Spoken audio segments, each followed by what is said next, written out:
El dinero, en salud, dinero y amor. Por 88.9 Noticias. Y esta noche nos da muchísimo gusto saludar a Guillermo Rosales. Él es director general de la Asociación Mexicana de Distribuidores Automotores, la AMDA. Muy buenas noches, Guillermo, qué gusto saludarte. Muy buenas noches, María Elena. El gusto también es mío y muchas gracias por esta oportunidad de estar en su programa. Gracias, Guillermo. Oye, ¿qué pasa con el tema de carros chocolates? Parecía que ya se había erradicado en algo este tema, pero siguen entrando y parece ser que les dan una nueva apertura. ¿Qué pasa con esto y cuál es el efecto para el sector? Tal como lo refieres, el fenómeno de la introducción de contrabando automotriz, que coloquialmente se les denomina autos chocolates o autos chuecos, aunque en mi consideración lo correcto es utilizar el término de contrabando automotriz, se había logrado atenuar de manera significativa entre el 2012 y el 2017.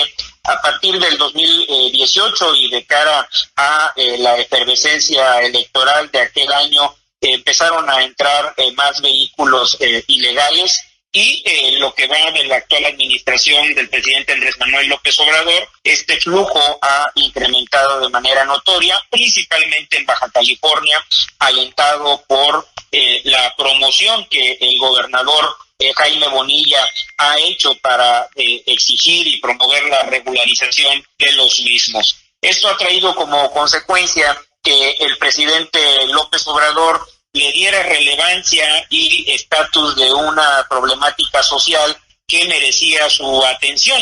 Y esa atención la ha anunciado en función de emitir un decreto para regularizar el contrabando automotriz. Esto llegará en un momento en el cual la industria automotriz se encuentra en crisis en lo que toca a la atención al mercado interno. Las ventas domésticas han venido disminuyendo en los últimos 4 años y además con un fuerte impacto desde el 2020 por la pandemia de COVID-19. Una red de distribución que a nivel nacional genera 130,000 empleos directos y que contribuye de manera relevante a la recaudación de impuestos para la Tesorería Federal y para los gobiernos estatales. Todo esto se verá impactado negativamente por la regularización del contrabando, amén de que también estaremos generando pues un incentivo para que las mafias criminales, que son quienes organizan y se benefician del contrabando automotriz, sigan recaudando grandes utilidades, y esto lo hemos estado viendo en las últimas semanas, después del 27 de junio que el presidente anunció su intención, y ahora que el sábado, como lo ha dicho, firme el decreto, la ventana que se abra de tiempo durante el cual esté vigente este decreto de regularización será un periodo en el que se incrementará la entrada de vehículos de chatarra en la ilegalidad para aprovechar las bondades que ha ofrecido el presidente en la legalización versus lo que es el trámite normal para la importación. Guillermo, buenas noches. Te saluda Romina Román. ¿Y hay algo que se pueda hacer? ¿Van a recurrir a algún recurso legal? Y si ya tienen contabilizado el impacto que tendrán, dices que son 130,000 empleos los que se generan, pero en términos de pesos y de números, ¿cuánto sería? ¿De qué impacto estamos hablando, Guillermo? Mucho gusto, Romina. Mira, cuando el presidente Vicente Fox emitió la regularización del 2005, tuvimos un impacto negativo del 30% en la venta de vehículos nuevos en el periodo del 2006 al 2009.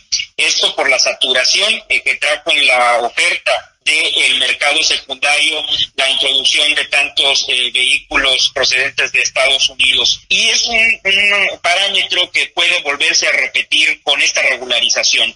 ¿Qué es lo que podemos hacer? Lamentablemente no se cumplió la oferta que hizo el presidente de buscar el diálogo con nuestro sector, de escucharnos, de buscar un consenso. Lo está anunciando la firma del decreto de legalización del contrabando sin que se haya detonado esa oportunidad de acercamiento con el sector automotor. Lo que toca en este momento es esperar la publicación en el Diario Oficial de la Federación de dicho decreto, evaluar en términos jurídicos la viabilidad de presentar algún recurso en contra de la aplicación del mismo, claro, previo análisis y el consejo que nos den nuestros asesores jurídicos en la materia. Guillermo, buenas noches. Te saluda Claudia Villegas. ¿Cuál será el impacto en el mercado a partir de la regularización de estos autos, tomando en cuenta que ya traemos problemas en la venta de autos en el mercado mexicano? Este año estaremos cerrando seguramente en un nivel de 1.030.000 unidades y para ponerlo en contexto hay que referir que en 2016 alcanzamos 1.607.000 unidades, el año récord de ventas, una diferencia pues superior al 40% y la perspectiva en caso de que se dé la regularización como lo ha anunciado el presidente y sobre todo que se extienda a todo el país y no únicamente a la franja fronteriza, podría llevarnos en los próximos 3 años a observar niveles de venta inferiores al 1.000.000 de unidades e incluso poco menos, lo cual estará generando pues un impacto tremendo para una red de distribución que está con capacidad para atender un mercado de 2 millones de unidades, que eran las perspectivas que se tenían y para lo cual se generó inversión en todo el territorio nacional. Si tomamos en cuenta que en el 2016 llegamos a 1.600.000 unidades, la perspectiva era que hacia el 2020 pudiéramos haber llegado cerca de 1.800.000, cerca de los 2 millones, y eso no ha sucedido. Por el contrario, nos estamos enfrentando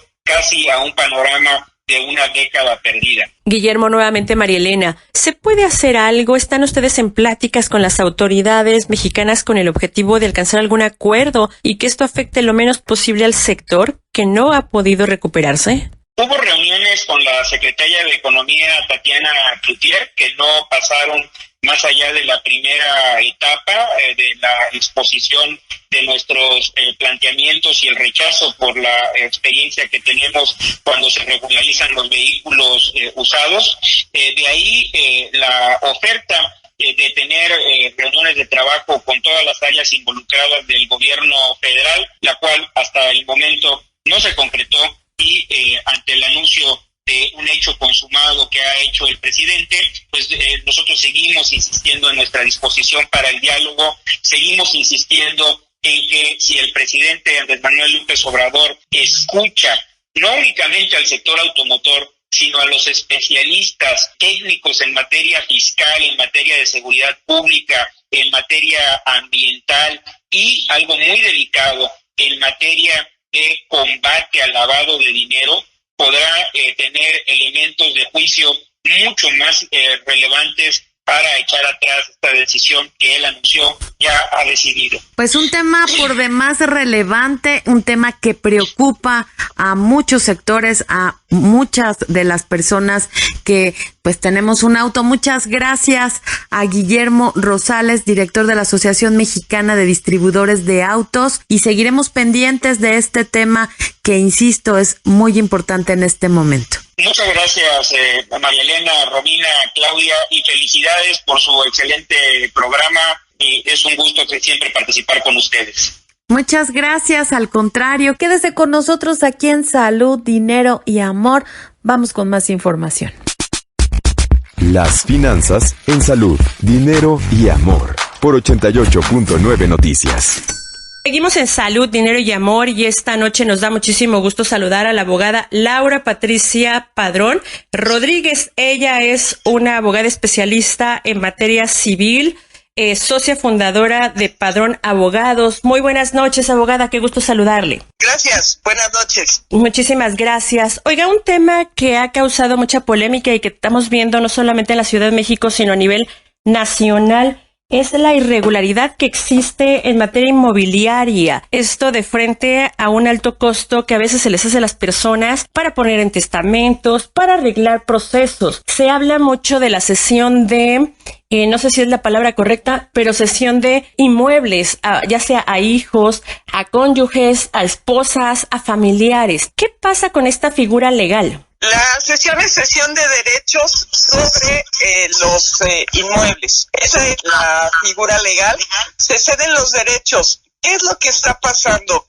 A veces se tiene la idea de que redactar un testamento es muy caro. En general sí lo es, tiene un costo aproximado de 4,000 pesos, pero en septiembre la mayoría de notarios en la República Mexicana tiene un convenio con los municipios o con los gobiernos estatales y hacen una reducción considerable en el costo de un testamento y pagan 1,500, 2,000 pesos cuando mucho, lo cual evita muchos problemas al momento del fallecimiento de alguno de los seres queridos, porque ahí se deja expresamente a quién la propiedad de esos inmuebles.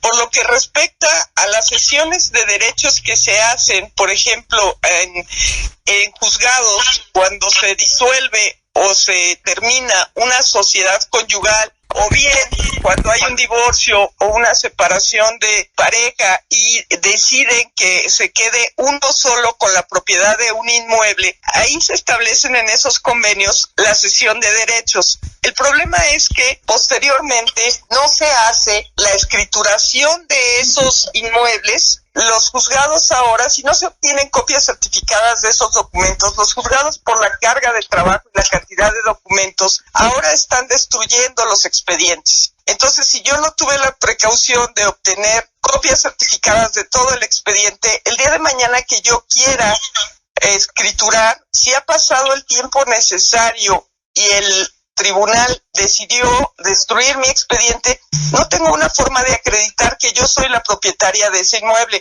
o que la otra persona es la propietaria de ese inmueble a través de esa cesión de derechos. Se piensa que es muy caro escriturar con los notarios. Realmente el costo de los honorarios del notario no es lo caro. Lo que incrementa el costo es el pago de impuestos y el traslado de dominio. Todo esto más o menos tiene un costo del un 8 o un 10% aproximadamente del valor del inmueble. Pero esto les da una seguridad jurídica absoluta de que son los propietarios del inmueble y que no van a tener problemas. Abogada, buenas noches. Le saluda Claudia Villegas. En medio de la situación que nos impone enrarecida la pandemia para estos problemas de derecho familiar, ¿hay algún apoyo, hay alguna iniciativa del gobierno de la Ciudad de México en otros estados para poder hacer más fácil esta transición en el caso de parejas que se están separando? Sí, de hecho, ha habido programas del gobierno de la Ciudad de México donde si el inmueble no excede de cierto valor, el costo a un antenotario baja considerablemente, del pago incluso de impuestos y de derechos. Sí ha habido estos programas, los hacen anualmente y todo va en proporción con el costo del inmueble. Si la última vez que hubo jornada notarial, que así es como ellos les llaman, si el inmueble no tenía un valor superior a 2 millones de pesos, el costo de la escritura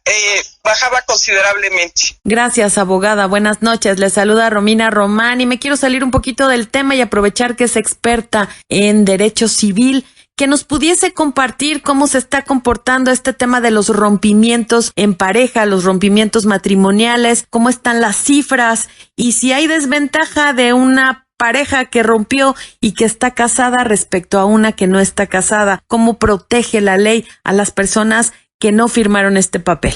Sí, el Código Civil contempla la figura del concubinato y sí, efectivamente nosotros hemos visto un incremento en el rompimiento de parejas. Puede ser el tema de la excesiva convivencia o por otra parte la pérdida de empleo de alguno de los dos o de los dos que mete tensión a la relación y eso hace que busquen opciones rompiendo la relación. ¿Qué tanto ha aumentado, licenciada? De hace 2 años, antes de que iniciara la pandemia para acá, teníamos aproximadamente consultas de divorcio en la oficina de 1 al mes, 1 cada 3 meses y ahora tenemos 2 o 3 mensuales. En cuanto a la protección, sí la ley contempla la protección a aquellas familias que no han celebrado un contrato de matrimonio. Efectivamente, sí hay una protección, pero aquí tenemos un tema de pruebas. Si la pareja ha estado viviendo más de 2 años junta, pero no procrearon, tenemos que acreditar ese concubinato, y ese concubinato hay que demostrarlo con pruebas de que existió esta convivencia. En principio, que ninguna de las dos personas estaba casada y tenía un matrimonio vigente con anterioridad, porque pueden haber sido divorciados, pero no si tienen un matrimonio vigente, porque entonces no se da la figura del concubinato. Entonces, sí es una cuestión de prueba. Ahora, el tema de los bienes que pudieron haber adquirido, si los adquirieron en común, no hay problema, cada uno es dueño de su 50%. Pero si el señor adquirió todos los bienes o la señora adquirió todos los bienes, ahí en un caso de concubinato no hay obligación legal de que la otra parte reciba nada de esos bienes, a diferencia de en un matrimonio donde si se demuestra que alguna de las